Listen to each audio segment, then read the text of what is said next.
Je pense qu'il y a les vaccinations de Valentine.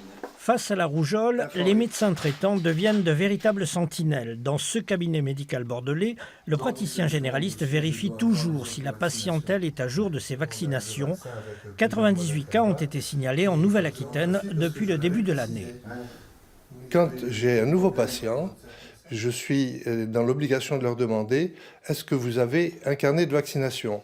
et leur commettre ce qu'il faut dire, c'est-à-dire que si des vaccinations n'ont pas été faites, de leur proposer de les faire aussi, que ce soit des enfants dans la patientèle ou des parents qui viennent. Quelle que soit la consultation, le patient est invité à jouer le jeu car toutes les classes d'âge sont concernées par cette maladie contagieuse.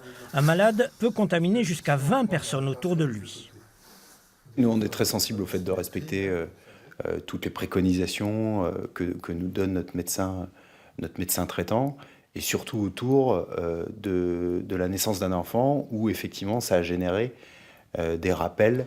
Avec la recrudescence de cette maladie de l'hiver, l'Agence régionale de santé lance un appel à la vaccination.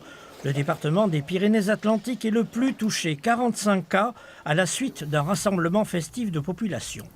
Les gens n'ont pas encore pris conscience de la nécessité de cette vaccination.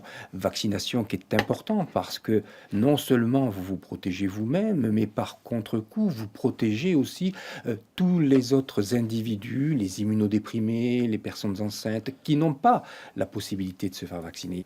Il convient de ne pas attendre les premiers symptômes pour ne pas transmettre le virus par la toux ou les éternuements. Le vaccin en 2 injections reste la meilleure garantie.